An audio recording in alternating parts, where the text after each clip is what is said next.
이 자리에 나와 예배한 우리 모든 성도님 한 분 한 분이 예수 그리스도께서 주신 말씀, 성경이 전하는 예언의 말씀 한 절 한 절을 가슴에 새기시고 말씀 가운데 아멘으로 응답하시고 또 열매 맺는 신자 되시길 주님의 이름으로 축원합니다.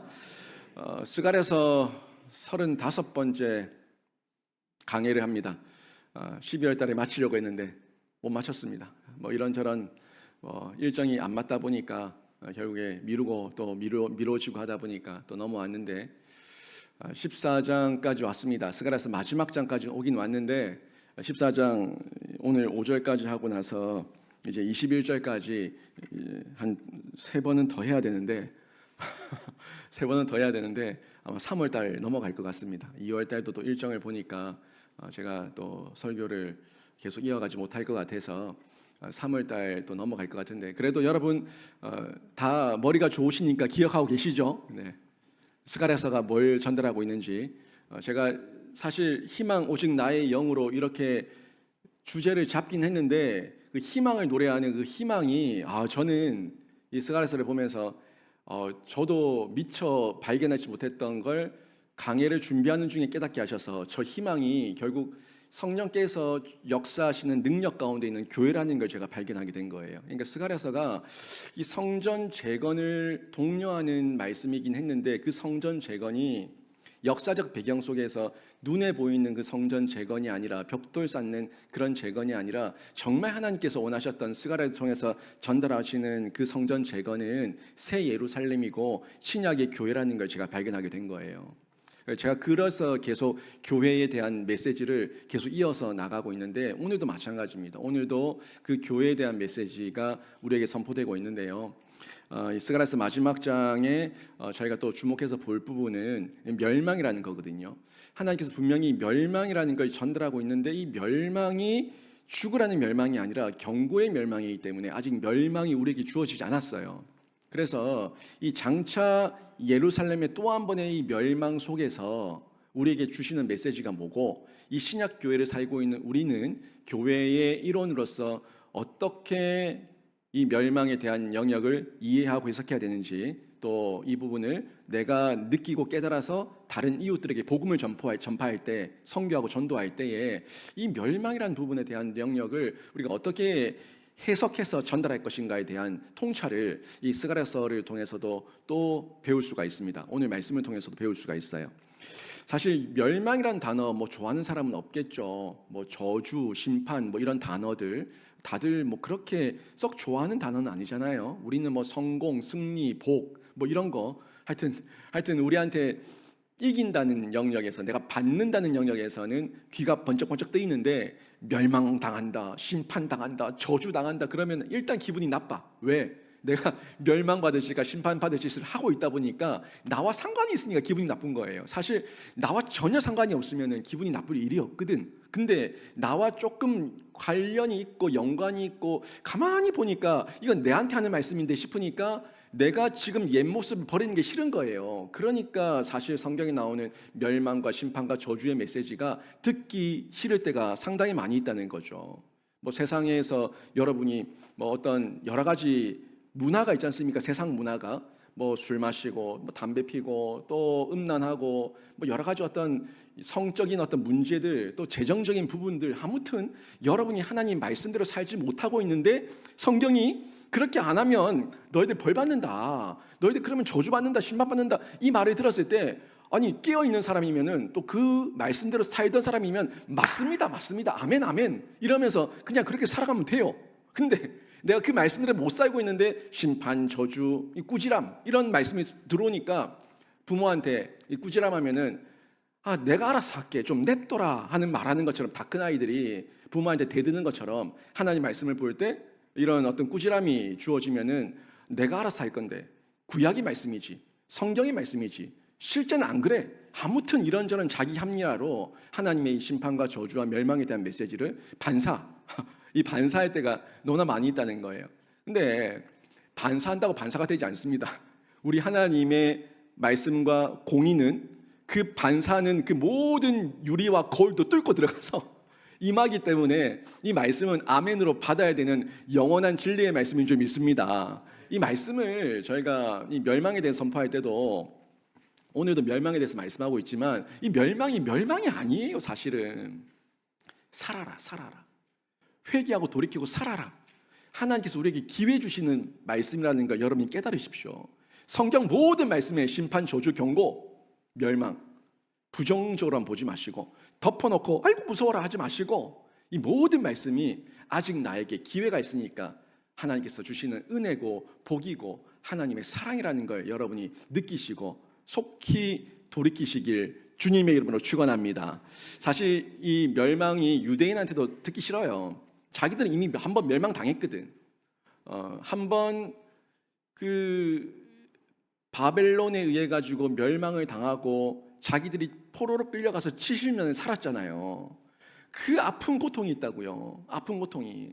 그 아픈 고통이 있다가 70년이라는 시간을 보내고 이제 겨우 돌아와서 다시 터전을 일구며 기경하며 성벽 쌓고 성전 쌓으면서 다시금 살아보겠다고 하는데 잠시 성전 짓는 거 좀 멈췄다고 또 스가랴 선지자를 보내서 너희들 멸망한다 이런 외침을 들으니까 아니 유대인들 입장에서 얼마나 기분이 나쁘고 섬뜩하겠습니까? 아직까지 그 트라우마에서 벗어나지 못했는데 또 멸망 죽는다 이런 말을 들으니까 얼마나 가슴이 아프겠어요. 지금 그런 상황입니다. 근데 유대인들에게 지금 이미 한번 이루어졌던 첫 번째 멸망과 지금 두 번째 다시 경고하고 있는 두 번째 멸망은 이게 어떤 그 성격이 다릅니다. 성격이 다른데 첫 번째 멸망 같은 경우는 이 이스라엘과 유다 백성들이 우상 숭배했죠. 하나님의 말씀을 버리고 우상 숭배를 하는 가운데 초래한 멸망이에요. 근데 이 두 번째 멸망은 이제는 이 예루살렘 이 껍데기이죠. 껍데기 예루살렘의 멸망을 시작으로 해서 온 세상을 향한 심판이 시작되고 있는 진행되는 그런 심판이에요. 그러니까 첫 번째 멸망은 이제 한번 무너졌다가 돌아와서 다시 성전을 쌓는 이 과정을 통해서 멸망의 과정이 끝난 과정이고 멸망이고 두 번째 멸망은 멸망으로부터 계속 이어지는 거예요. 그래서 이게 말세입니다. 말세. 멸망이 아직 끝나지 않았어요. 멸망이 유대인 예루살렘 성전이 불타는 그 사건을 시작해서 온 세계를 향한 멸망으로 확산되고 점점 진행되고 있는 시작의 그 시점이에요. 이게 언제냐면은 예수님 이후 AD 70년이죠. AD 70년 이후에 로마의 황제가 됐는데 그때 당시에는 티투스 장군 티투스가 이 군대를 끌고 와서 예루살렘 성전을 AD 70년에 완전히 다 불태웁니다. 근데 이 티투스가 나중에 황제가 되죠.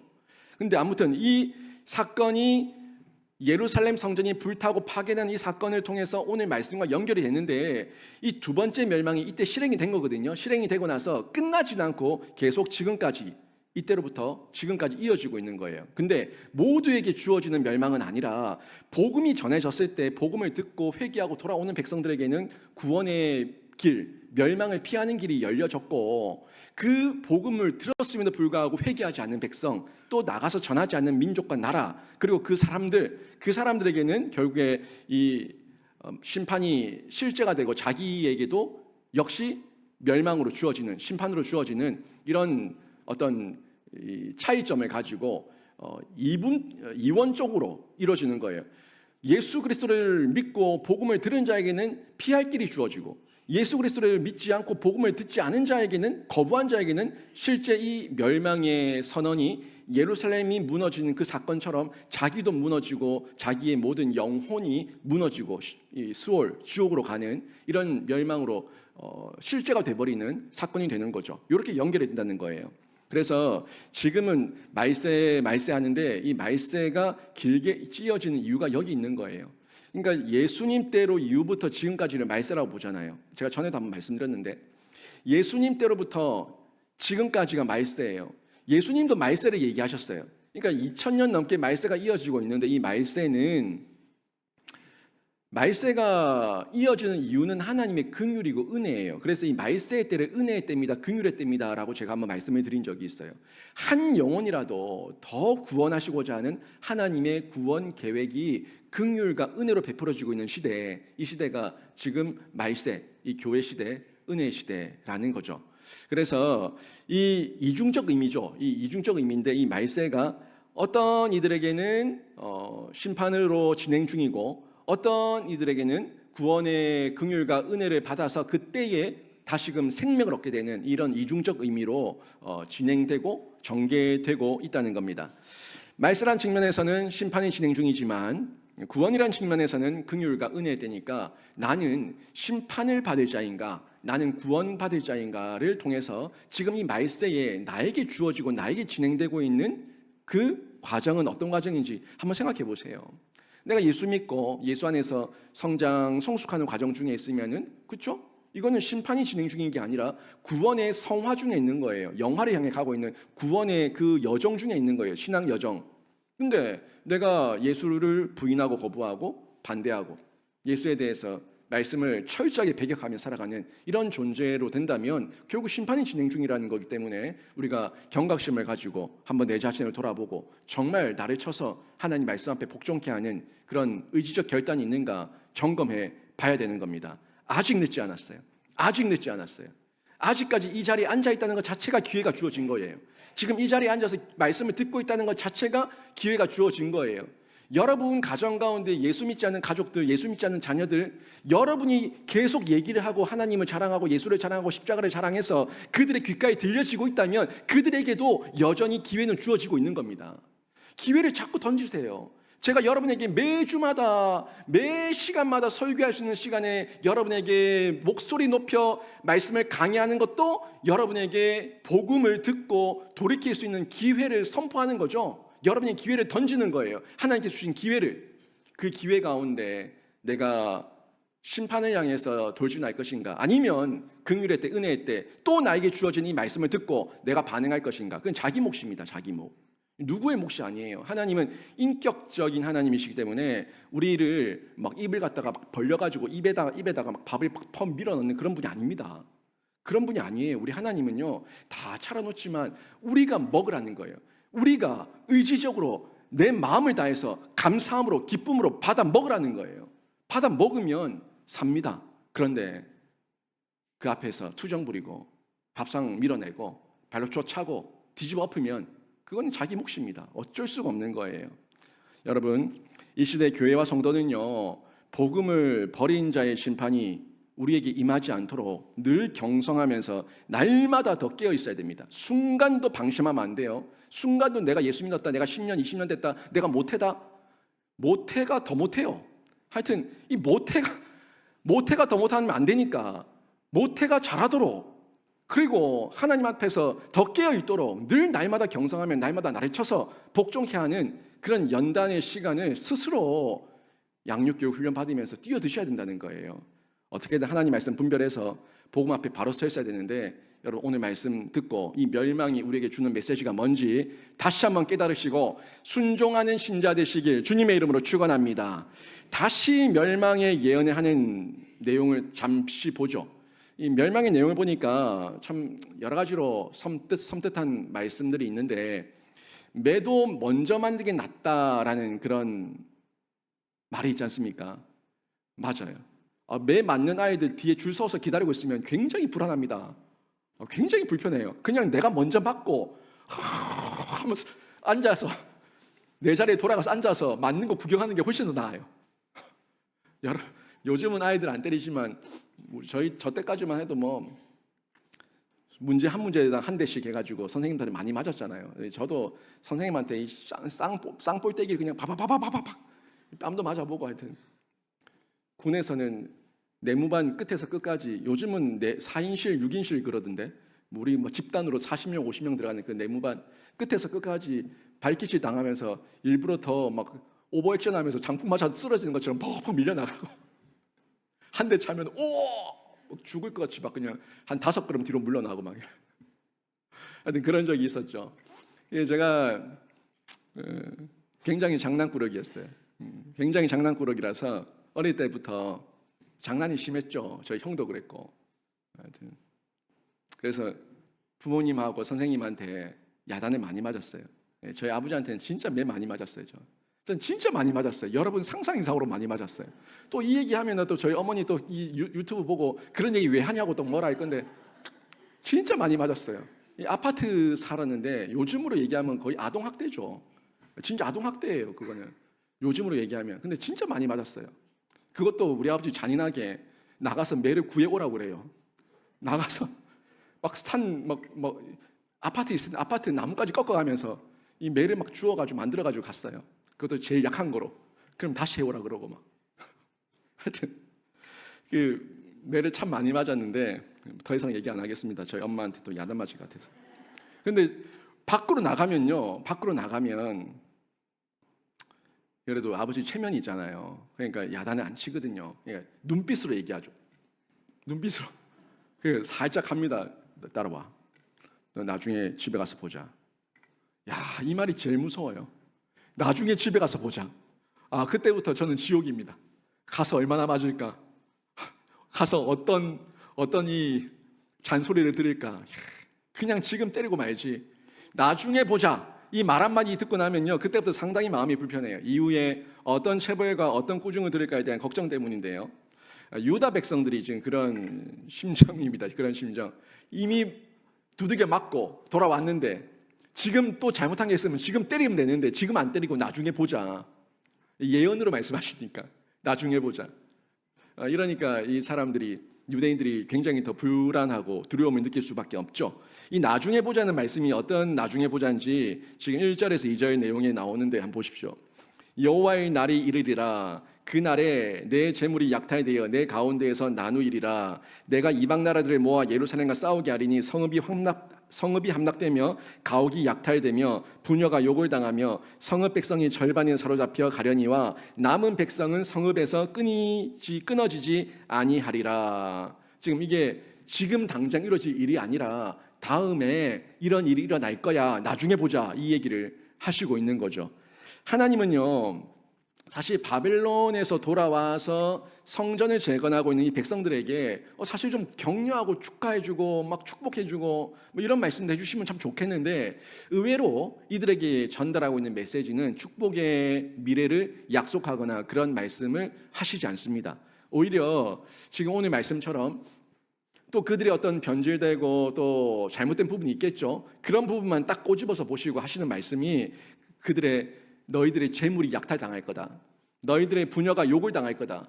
너희 성읍 백성들의 절반이 사로잡혀 갈 것이다. 또 이런 말씀을 하니까 얼마나 섬뜩합니까? 자기 재산이 다 빼앗기고 내 아내가 끌려나가고 그리고 이 성읍에 살던 이 이웃들이 절반은 포로로 잡혀나가고 이런 얼마나 끔찍한 일이에요. 그런 말씀을 하고 있다는 거예요. 근데 그게 언제입니까? 언제인지는 몰라요. 언제인지는 모르고 나중에 보자. 이렇게 말씀하고 있는 거죠. 이들은요, 또 끔찍한 멸망을 당해야 된다는 것 때문에 굉장히 두렵고 굉장히 불편하고 굉장히 마음에 거리낌이 있었을 겁니다. 아니, 우리 하나님 나한테 왜 이러시는 거야? 왜 나한테만 이러는 거야? 이런 부분이죠. 저도 어릴 때 그런 적이 있었거든요. 주변에 저희 친척들, 뭐 삼촌들, 외삼촌, 뭐 또 고모부, 이모부 이런 분들 보면은 굉장히 좋아 보이는 거예요. 이 사촌들한테 너무너무 잘해주는 것 같은 거예요. 우리 아버지만 무서운 것 같아. 이분들은 다 인자하고 사랑도 많고 엄청 뭐 자녀들에게 좀 여유로운데 우리 아버지만 나한테 팍팍하게 굴고 너무 쪼아대는 것 같고 너무 가정 예절을 중시해서 너무 숨통도 못 쉬게 막 쪼아대는 것 같아가지고 저는 그런 마음이 드는 거예요.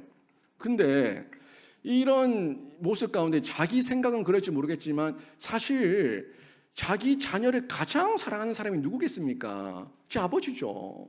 이 유대인들, 이스라엘 민족 멸망에 대해서 지금 경고를 하고 있지만 사실 이스라엘 이 선민을 가장 사랑하는 분이 누구겠습니까? 당연히 여호와 하나님이시죠. 근데 이 하나님 아버지의 마음은 헤아리지 못하고 그냥 나한테 왜 이러십니까? 정말 나한테 너무한 거 아닙니까? 우리한테 왜 이러세요? 하는 이런 어떤 불평만 가진다는 거죠. 사실 자녀들이 그래요. 부모의 소중함, 부모의 고마움, 부모가 지금 자기에게 해준 거에 대해서 생각하지 못하고 못 해준 것만 기억해, 못 해준 것만. 참 못됐죠. 저도 어릴 때 그런 모습이 있었는데 이제 커서 제가 제 아이를 키우면서 돌아보니까 참 부모가 그냥 아이를 키운 게 아닌데 정말 본인들은 못 먹고 안 입고 안 쓰고 다 구멍 난 거 빵꾸 터진 거 그런 거 입으면서 그러면서 아이들 키웠는데 아이들은 모른다는 거예요. 이게 다 자기 지금가 애 낳고 키워봐야 알아요. 청년들 너네도 단중에 애 놓고 애들 키워봐야 안다. 그게 안다고 진짜. 진짜 그래야 알아요. 그 마음을 모른다는 거예요. 부모가 어떻게 자기들을 키웠는지에 대해서는. 근데 그 자녀를 가장 사랑하는 분은 부모예요. 가장 잘 되기를 바라는 분도 부모예요. 부모가 잔소리 좀 한다고, 부모도 성향이 있고 기질이 있고 부모도 바라는 바람이 있으니까 그 바람대로 커 나가고 질서 있게 키워 나가는 거, 그게 분명히 도리인데도 불구하고 그걸 받아들이지 못하고 떽떽거리고 투정 부리고 할 때가 많이 있다는 거죠. 유대인도 하나님 아버지의 그 신실하신 사랑과 공의와 정의를 헤아리지 못하니까 여기를 받아들이지 못하는 겁니다. 사실 자기들 입장에서는 이런 부분에서 도대체 이유가 뭐냐, 이유가 이런 막 생각이 일어나겠죠. 아니 내가 뭘 잘못했는데, 이유가 뭔데? 하나님이 돌아오라 해서 돌아왔고, 와서 성벽 쌓고 성전 지으라 해서 성벽 쌓고 성전 지었는데, 내 일상을 포기하면서 그렇게 열심히 성벽 쌓고 성전 지었는데 무슨 이유로 나를 이렇게 또 멸망당하게 하신다고 이러냐? 이런 마음 들지 않겠어요? 당연히 들 수 있습니다. 그런데 하나님께서 지금 보시는 거는요, 일상을 포기하고 성전을 지었냐 성벽을 쌓았냐, 지금 그걸 보시는 게 아니라 그 외적인 어떤 외형을 보는 게 아니라 너희가 어떤 능력과 어떤 마음의 중심을 가지고 너희가 이 일에 동참했냐 하는 걸 보시는 거예요. 지금 하나님은 경건의 모양에 대한 심판이 아닙니다. 성전을 안 쌓고 성벽을 안 쌓고 너희가 돌아오지 않아서 심판하시겠다는 게 아니라 경건의 능력이 없다 하는 부분에 대해서 심판의 경고를 지금 하시고 있는 겁니다. 사실 유다 백성들은 율법을 문자 그대로만 지켰거든요. 문자대로만 지켰다는 거예요. 부모가 말하는 대로만 했어요. 말하는 대로만 하는데 표정은 전혀 밝지 않아. 마음의 중심이 그 마음 가운데 기쁨과 즐거움과 감사가 안 느껴져. 사실 인격적이라니까요. 인격적. 여러분 인격적인 게 어떤 건지 알잖아요. 남편과 아내가 서로 얘기하기에 그냥 정 때문에 살아준다, 알았나? 이렇게 하면 같이 살고 있어도 이게 사랑입니까? 그냥 정 때문에 먹어준다, 그냥 정 때문에 집에 들어와 준다, 이렇게 말하면 그게 사랑이냐는 거예요. 인격적인 부부간의 관계와 사랑의 교제가 없잖아요. 이런 어떤 모양은 분명히 같이 있고 같이 자고 같이 밥 먹는데 남이야. 이걸 보고 어떻게 인격적인 사랑이라고 얘기할 수 있냐는 거예요. 하나님은요, 밥 먹어주고 집 지어주고 성벽 쌓아주고 그냥 해주는 걸 바라는 게 아니라 그들의 미소가 있기를 원하는 거예요. 마음의 중심이 있기를 원하는 거예요. 즐거움과 감격이 있기를 원하는 거예요. 고마움이 있기를 원하는 거예요. 이 경건의 모양은 있는데 경건의 능력이 없다는 게 이런 뜻입니다. 예배당에 앉아는 있는데 이 마음은 하나님을 향한 신뢰와 사랑과 경외함이 없는 거예요. 이게 경건의 능력이 없다는 겁니다. 하나님은 그런 부분에서 너희들의 이 헌신과 수고와 예물이 내가 흠양할 만한 아름다운 향기로운 제물이 되지 못한다 하는 부분을 경고하고 있는 겁니다. 예를 들어 한번 생각해 보세요. 한 가정에 부모가 지나가는 청소년들을 볼 때에 이거 어떻게 보면 안 좋은 부분이긴 한데 저희 어머니도 저를 참 비교를 많이 했어요. 하여튼 누구 반만 하라, 누구 반만 해라고 이런 말. 정말 듣기 싫어요. 누구 반만 해라, 누구만큼만 해라. 걔는 걔고 나는 나예요. 근데 누구만큼만 해라. 정말 듣기 싫어요.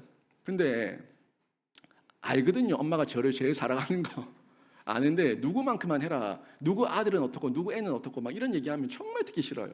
근데요, 이게 사실 껍데기만 본 거거든요. 껍데기만. 이게 쉽게 볼 수 있는 거예요. 쉽게 볼 수 있는 거.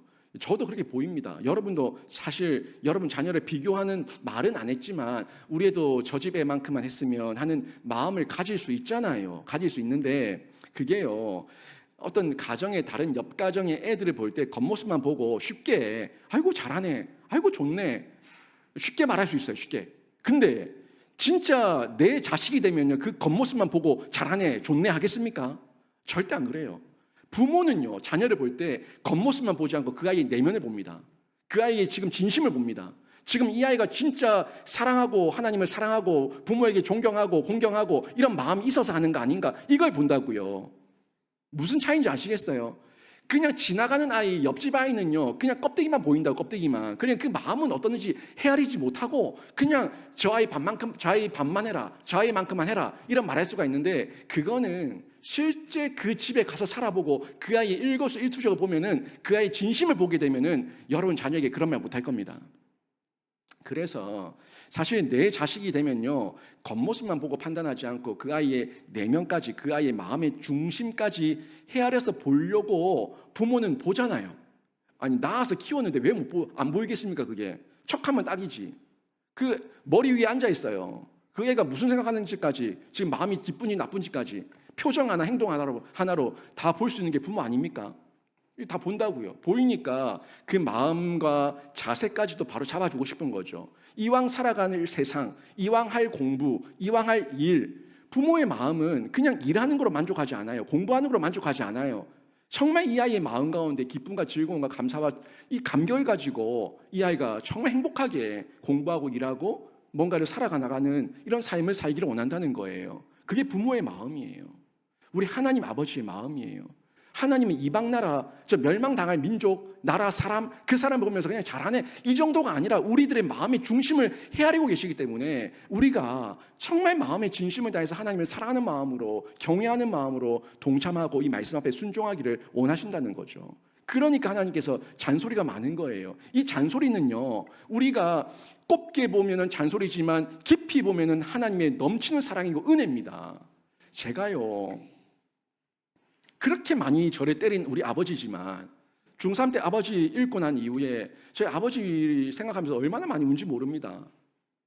저희 아내도 그래요. 저희 아내도 저희 아버지 사진으로밖에 못 봤지만 시아버지 있었으면 좋겠다고, 얼마나 사랑 많이 받았겠냐고. 시아버지 사랑을 못 받아봤거든요. 저희 아내는요.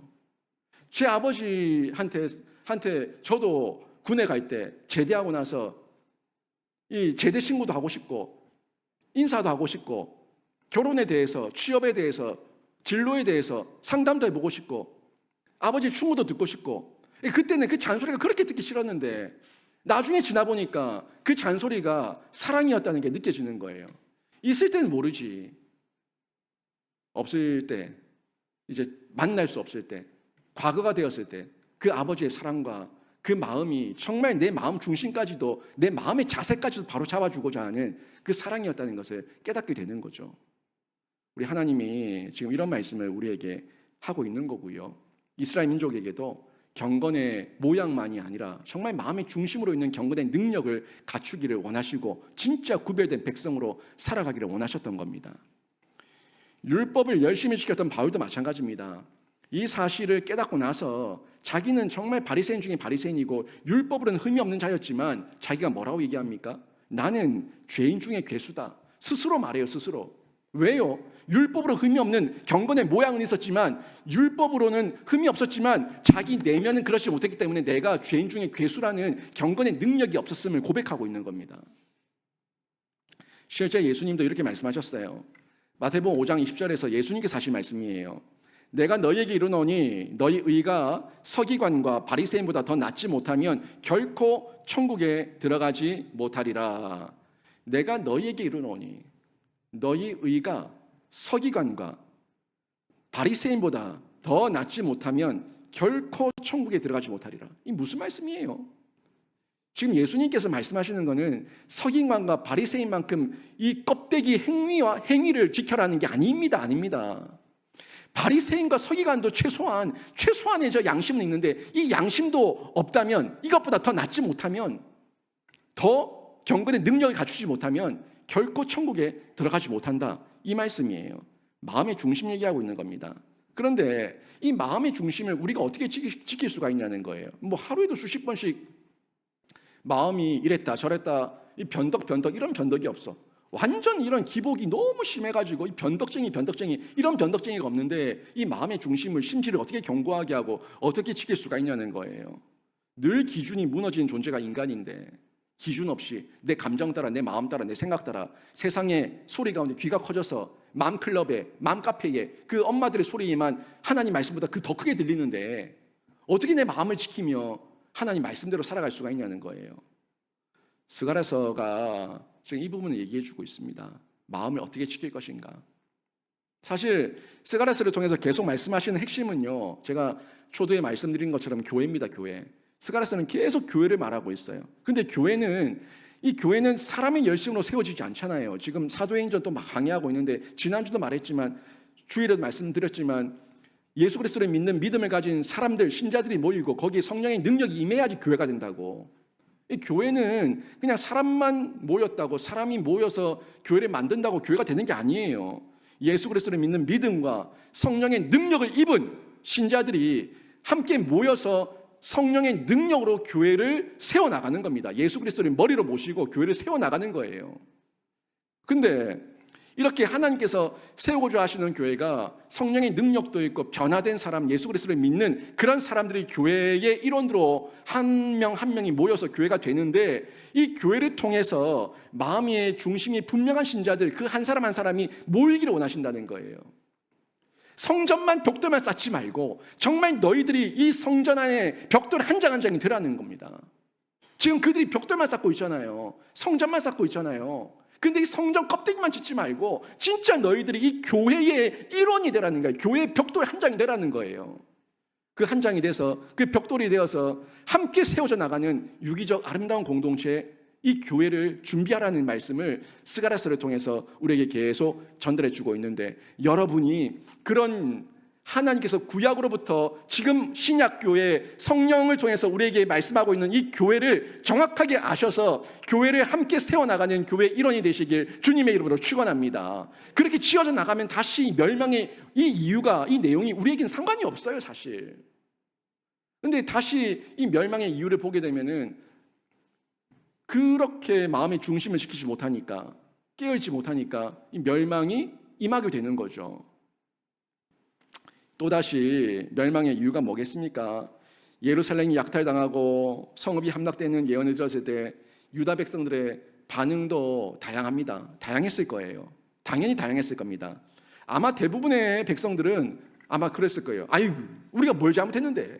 그런 말 하지 마라. 스가랴 선지자 말 듣지 마라. 우리가 뭘 잘못했는데 돌아오라 해서 돌아왔고, 성벽 지으라 해서 성벽 지었고, 성전 지으라 해서 성전 짓고 있고, 뭘 잘못했는데? 괜히 우리 힘 빼는 소리다. 듣지 마라.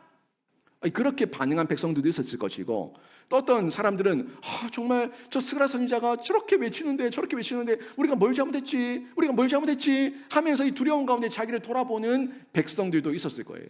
이런 이 다양한 모습 가운데 있었겠죠. 분명히 하나님께서 말씀을 하실 때는 이유가 있으니까 말씀하시는 거예요. 멸망을 말씀하실 때는 이유가 있으니까 말씀하시는데, 사실 오늘 본문 안에 답이 다 들어있어요. 1절, 2절 다시 한번 보세요.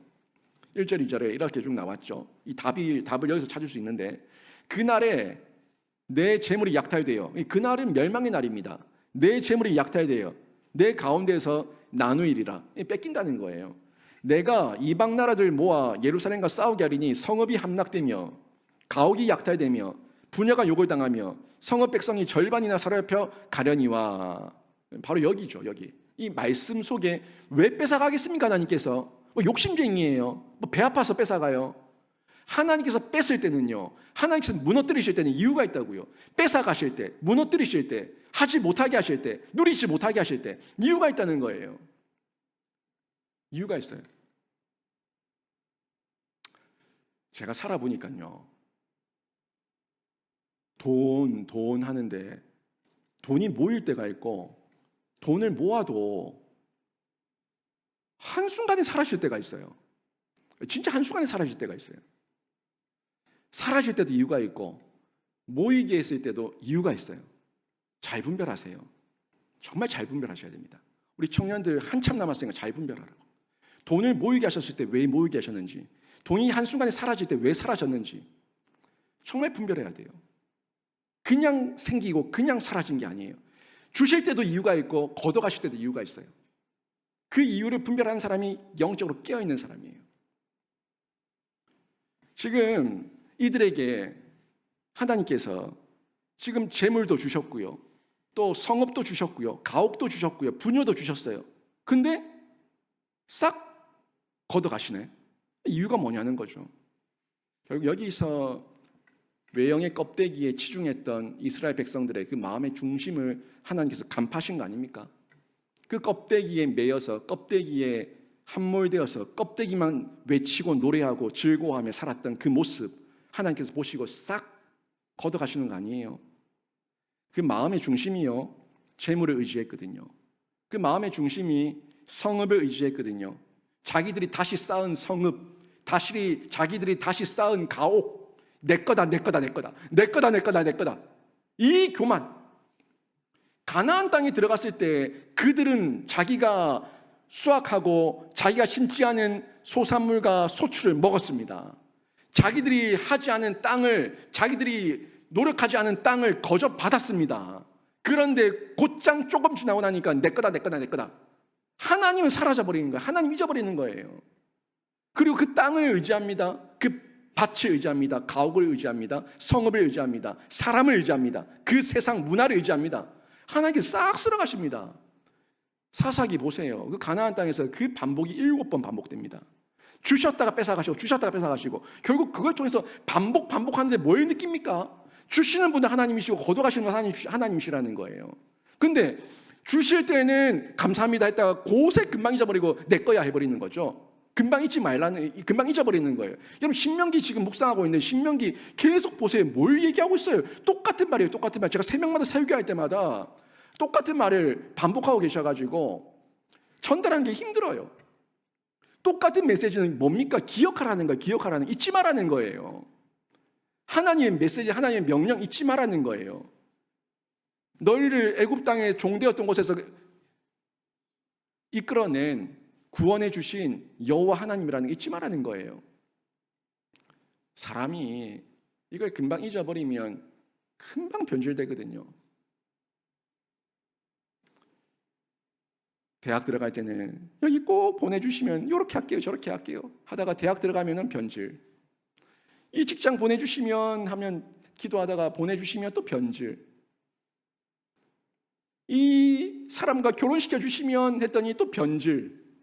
애를 주시면 이랬다가 또 변질. 뭐 주시면 했다가 변질. 얼마나 변질 잘합니까? 금방 바뀌고 금방 왜곡돼 버리고 금방 하나님 버리고 이 모습인 거죠. 이 모습이 이들 가운데 있으니까 그 마음의 중심에 재물을 의지하고 성읍을 의지하고 가족을 의지하고 사람을 의지하는 이 모습을 하나님께 보시고 껍데기 외형 거기 빠지지 말고 하나님 앞에서 그 마음 지키면서 이 멸망과 상관없는 자로 살아라.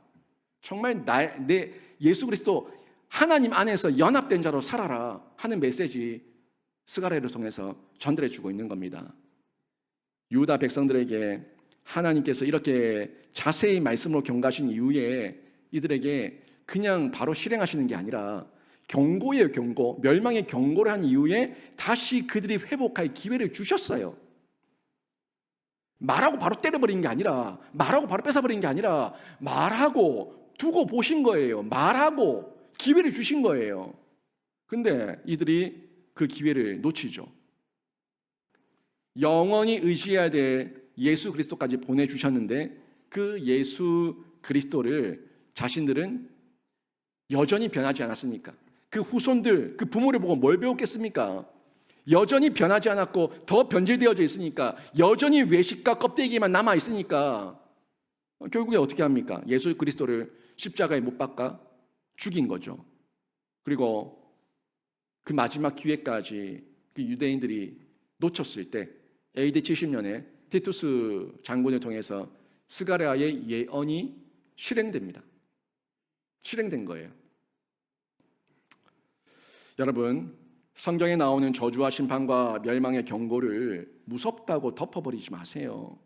이 말씀은요, 우리가 아멘으로 받으면 하나님께서 멸망당하지 말라고 주신 경고의 말씀이니까 아멘으로 받으면 여러분이 이 멸망과 상관없는 자가 되고 하나님께서 예비하신 복을 받는 자가 될 줄로 믿습니다.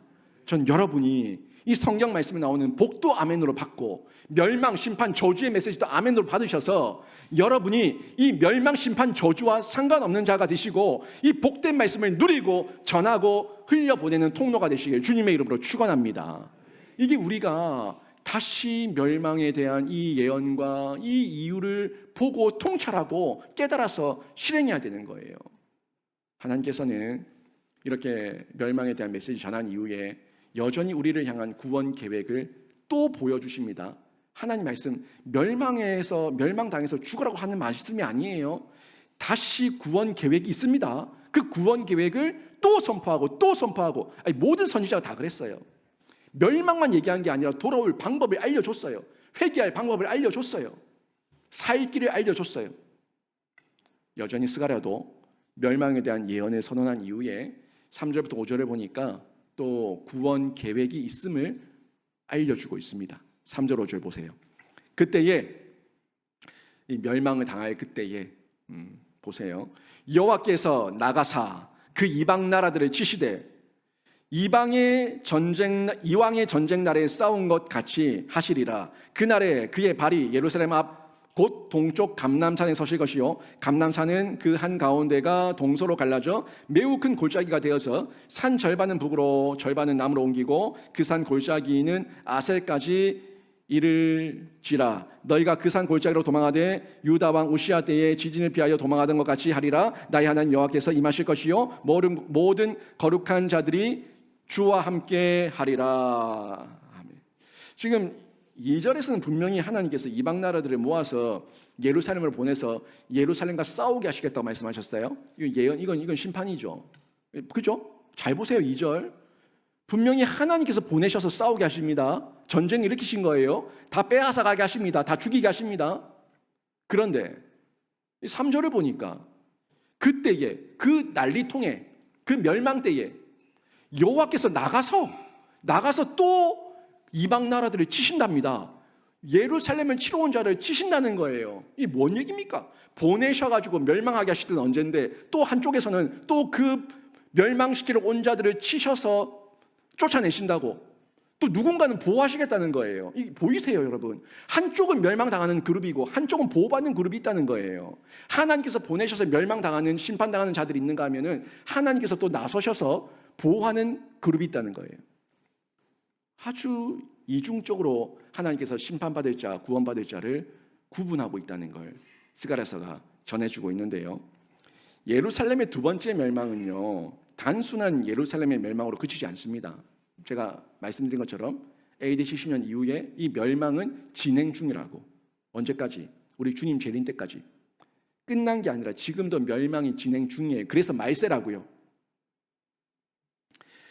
그 두 번째 멸망이 시작됐을 때, 이때는 하나님께서 외형의 껍데기 예루살렘 성전은 무너뜨리셨지만 다시금 살리시고 보호하시는 예루살렘이 있는데, 새 예루살렘이죠. 이 교회예요. 새 예루살렘 교회를 대적하는 세상 나라의 심판으로 확산되고, 교회는 보호하시고 세상 나라와는 대적해 싸우셔서 그들을 멸하시겠다는 거예요. 즉 이 3절부터 나오는 내용입니다. 그러니까 1절, 2절, 3절은 망할 세상을, 1절, 2절이 망할 세상이고 3, 4, 5절은 보호할 교회, 새 예루살렘에 대한 하나님의 구원 계획을 말씀하고 있다는 걸 확인할 수가 있습니다. 결국 보세요. 이게 굉장히 무서운 말씀인데, 하나님이 예루살렘, 옛날 예루살렘 선민, 자기들은 나는 하나님의 백성의 선민이야, 그 선민의식에 빠져있던 유대인들, 그 유대인들을 멸망시키시는데 온 세상을 멸망시키지 못하겠어요? 시키신다고요.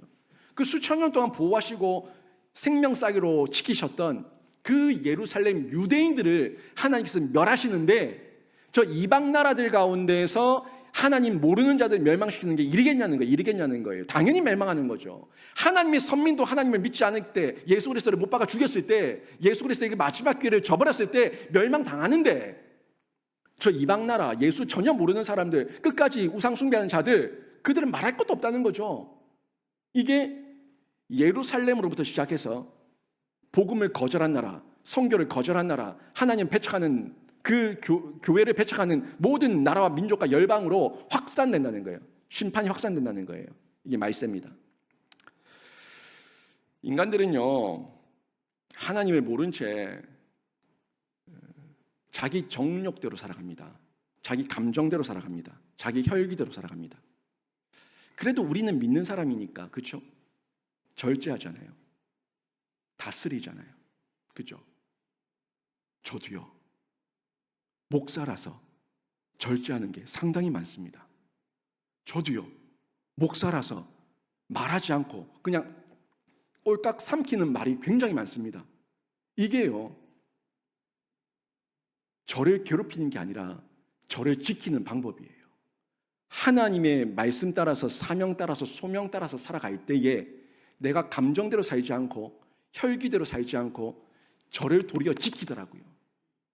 여러분, 여러분에게 주어진 직분, 여러분에게 주어진 하나님 나라의 권속으로서의 그 교회의 일원된 사명을 깨달으시면 교우들 간에도 여러분이 여러분을 스스로 지키고 교우들을 보호합니다. 내가 감정대로 말하지 않고 혈기대로 말하지 않는다는 거예요. 교회 안에 분쟁이 생길 때는 늘 이 감정과 혈기가 앞섰을 때입니다. 감정과 혈기를 다스리고 사명 따라 소명 따라 교회 일원으로서 그 한 장의 벽돌이라는 마음으로 저희가 유기적으로 살아갈 때에 우리가 하나님 앞에서 더 크게 쓰임받게 되고 이 더더욱 이 멸망과 상관없는 자로 하나님의 구원 계획 아래서 구원받은 자로 계속 쓰임받을 수가 있는 거예요. 세상 사람들 보세요. 물론 우리도 교회에 있지만, 교회 일원이지만 연약함 가운데 실수할 때가 있습니다. 저도 실수할 때가 있고. 근데 세상은 실수가 아니라 그냥 그 실수를 당연히 여기며 욕설하고 음란하고 더럽고 추악하게 살아간다고요. 우리 청년들은 더 잘할 거 아닙니까? 특히 남자애들은 그 18을 안 하면은 그게 뭐 말이 안 돼. 항상 뭐 C자와 18과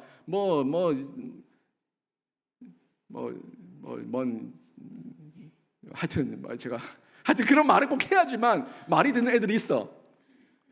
참 듣기 거북해요. 근데 걔네들은 거북하지 않아요. 입에 붙은 거예요. 입에 붙은 거예요. 근데 우리는 그렇게 내 입을 더럽히지 않아요. 저도 욕 안 해본 지가 굉장히 오래됐어요. 욕을 할 일이 없잖아요. 제가 뭐 기도하면서 욕을 할 겁니까? 여러분을 보고 욕할 겁니까? 뭐 성경 설교 준비해서 욕을 할 겁니까? 제가 뭘 할 겁니까? 욕을 안 해요. 그러니까 여러분, 우리가 내 정욕대로, 내 혈기로, 내 감정대로 살면 안 되고요. 자꾸 예수 그리스도 안에 은혜 아래 있는 존재라는 걸 깨닫고 우리가 하나님 말씀대로 살아가고자 하는 의지적 결단, 이 수고 우리가 해야 된다는 거죠. 근데 이 세상 사람들은 이렇게 지 마음대로 살아가는데요, 하나님이 그들을 하나님 몰랐다고 해서 봐주지 않습니다. 그냥 저는 예수님 몰랐는데요, 한 번도 저한테 전도 안 해줬는데요, 저는 한 번도 예수님에 대해서 들은 적이 없는데요. 다 거짓말이에요. 다 거짓말이에요. 하나님은요, 하나님 몰랐다고 해서 봐주지 않는다는 거예요. 한국 같은 나라는 더더욱입니다. 한국은 교회가 얼마나 많아요. 뭐 5만 교회가 있다고 하지 않습니까? 5만 교회 이 땅에. 교회가 그렇게 많은데 한 번도 십자가를 못 박겠어요? 한 번도 예수에 대해서 못 들어봤겠어요? 최소한 못해도 예수 천국 불신지요, 그건 들어봤을 거 아니야. 그 말은 들어봤을 거 아니에요. 근데 예수 몰랐다고? 거짓말이라고요. 거짓말. 사람으로 태어났다면요, 사명과 소명 안에 사는 건 마땅한데 그 사명과 소명을 몰라서 모르는 것이 아니라 내가 안 들으려고 한 거죠. 내가 내 탐욕과 내 욕정과 내 마음에 눈이 멀어서 내가 알지 못한 거고 알지 않고자 내가 의지적으로 결단한 거죠. 여러분 자녀들한테, 여러분 자녀들 말고 뭐 배우자들한테, 주변 이웃들한테 우리 여기에 나와 있는 정도의 성도들이면은 예수 믿으라고 다 얘기했을 겁니다. 예수 믿으라고. 근데 그들이 안 들은 거죠. 몰란 게 아니라, 나한테 소개를 안 해준 게 아니라 자기들이 자기 탐욕과 욕정에 눈이 멀어서 그걸 거부한 거 아닙니까? 솔직한 얘기로. 실제 사람들 보세요. 하나님을 떠난 인간들은요, 자기가 스스로 의지적으로 뜻을 세우고 하나님을 떠났기 때문에 하나님을 찾지 않습니다. 근데 그들은 죄를 짓는 데에는 아주 지각이 뛰어납니다. 하나님을 아는 데는 지각이 무지하고 지각을 세우지 않고 지각을 활용하지 않지만 하나님을 떠나고 죄 짓고 악을 행하는 데는 지각이 뛰어나다고요. 이 말씀을 예레미야가 하고 있지 않습니까? 4장 22절 보세요. 악을 행하기에는 지각이 있으나 선을 행하기에는 무지하도다. 아니 사실 진짜 아닙니까 이게? 이 말씀이 진리예요, 진리. 자기 감정 따라, 욕정 따라, 자기 마음 따라, 탐욕 따라 죄를 행하는 데에는, 악을 행하는 데에는 머리가 팽팽팽팽 돌아, 팽팽팽. 근데 하나님 나라를 위해서 선을 행하기에는 무지하다, 무지하다. 귀를 막고 안 듣고, 눈을 감고 안 듣고, 입을 다물고 그냥 자기를 숨긴다는 거예요. 자기 합리화, 자기 변명, 이런저런 핑계로 얼마나 속여대고 자기를 속이고 체면을 거는지 모릅니다. 이런 상태로 하나님을 대적하니까 탐욕적 우상 숭배에 빠지게 되고 스스로 자기 신론에 빠지고 하나님 앞에서 범죄하고 결국 하나님의 멸망, 심판, 저주의 대상이 되는 거예요. 4절도 보세요. 그런데 그 외에 정말 하나님 앞에 구별된 백성, 하나님 앞에서 선택된 백성은 하나님께서 보호하십니다. 대신 싸우십니다. 하나님께서 앞서 행하십니다. 하나님께서 홍해를 가르듯이 감람산을 갈라서 그 곳 가운데서 피하게 하십니다. 이게 오늘 말씀이에요. 4절 보세요. 예루살렘 앞 곧 동편 감람산에 서겠다는 겁니다. 누가? 하나님이. 예루살렘 앞, 거기는 지금 멸망당하는 성읍인데 예루살렘 앞 곧 동쪽 감람산에 서셔서 예루살렘은 멸망하는데 예루살렘 앞에서 그들을 다 받아주시겠다는 거예요. 새 예루살렘을 만드시기 위해서 옛 예루살렘은 망하고 새 예루살렘, 예루살렘 앞 동쪽 감람산에서 하나님께서 감람산을 쪼개셔서 그곳에 골짜기를 만드시고 품으시겠다고, 생명싸기로 다시 품으시겠다는 이 말씀을 3, 4, 5절에서 전달해 주고 있는 겁니다. 그리고 보세요. 감람산은요 동쪽과 서쪽으로 나눠집니다. 그리고 큰 골짜기가 되고요, 하나님의 택한 백성들은 그 큰 골짜기 안으로 피한다고 말씀하고 있죠. 이 말씀이 교회의 일원으로 살고 있는 저와 여러분에게 이루 말할 수 없는 큰 위로가 된다는 거예요. 세상은 망하는데, 이 땅은 망하는데 하나님께서 감람산 위에 두 발로 서셔서 동과 서를 쪼개셔서 감람산을 쪼개셔서 그 골짜기를 만드셔서 우리 구원받은 백성들은 들어오게 하신다는 겁니다. 얼마나 큰 위로인지 모릅니다. 이 심판 가운데서도 하나님께서 구원의 길을 열어주신다는 약속이 있으니까 위로가 되는 거죠.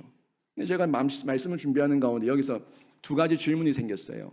한 가지 질문은, 아니 감람산이 어떤 역할을 하는 곳이냐, 감람산에 왜 서셨냐, 감람산은 왜 쪼개시냐, 이런 질문이 생겼고요. 또 한 가지 질문은, 왜 여기서 갑자기 우시아 시대 때의 지진 이야기가 왜 나올까 하는 이 고민, 궁금증, 질문이 생겼어요.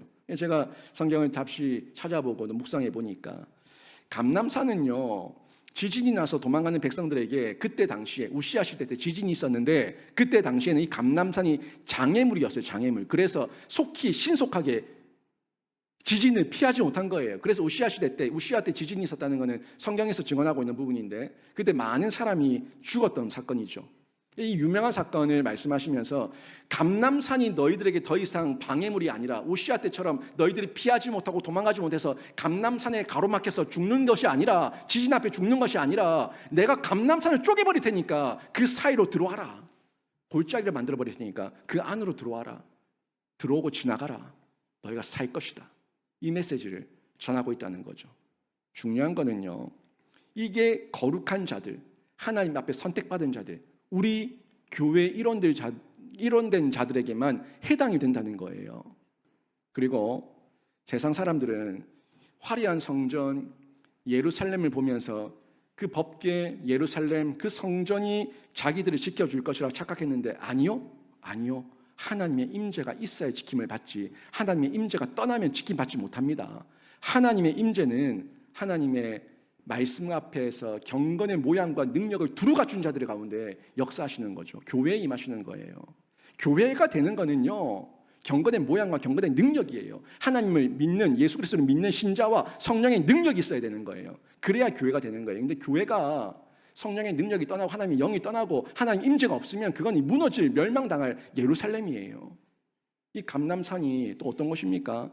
이 감람산이 신약 시대를 살고 있는 우리에게 무슨 의미가 되냐는 거예요. 예수 그리스도입니다. 이 감람산이 예수 그리스도를 우리에게 소개해 주고 있다는 거예요.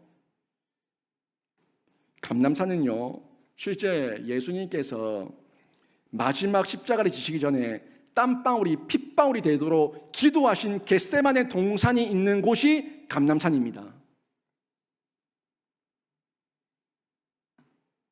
그리고 이 감람산에 쪼개셨다고 하셨는데 예수님의 그 기도를 들으시고 예수님을 통해서 구원 계획을 이루시는데 감람산을 쪼개심 같이 예수 그리스도의 그 육체를 찢으셨습니다. 누구를 위해서요? 우리의 구원을 위해서. 저 세상 사람들은 십자가가 미련한 것이라고 말하는데 그 미련한 것이 우리에게는 너무나 큰 구원의 길인 거예요. 스가랴를 통해서 감람산을 쪼개시고 우리를 구원하신다는 언약의 말씀처럼 하나님께서는 예수 그리스도를 쪼개셔서 우리에게 구원의 길을 열어주셨고요. 위로부터 아래로 휘장을 찢으셔서 휘장을 쪼개셔서 은혜의 보좌 앞에 나오는 길을 우리에게 열어주셨습니다. 그게 우리에게 들어오라는 거예요. 들어와라. 들어와라. 은혜의 보좌 앞으로 들어와라. 예수 그리스도를 통해서 들어와라. 예수 그리스도의 이름으로 들어와라. 지나가라. 들어오고 지나가라. 그리고 사는 거죠. 얼마나 큰 은혜입니까? 구원받은 백성에게 하나님께서 길을 열어주시는데 구원의 계획을 다시 구원하시는 계획을 이 스가랴를 통해서 신약시대에 이루어질 그 예수 그리스도의 구원 역사를 말씀하고 있는 이 내용이 저에게 너무나 큰 은혜와 도전이 되었습니다. 여러분, 우리에게 예수와 십자가는요 인생의 걸림돌과 방해물이 아닙니다. 예수 때문에 예배 드리는 것 때문에 기도하는 것 때문에 예물 드리는 것 때문에 여러분이 귀찮고 죽는 게 아니라 여러분이 사는 거예요. 여러분을 지키는 거예요. 여러분을 다시금 생명으로 옮기신 거예요. 예수 십자가는 우리 인생의 걸림돌과 방해물이 아니라 하나님의 은혜고요 구원 계획임을 믿으시기를 바랍니다.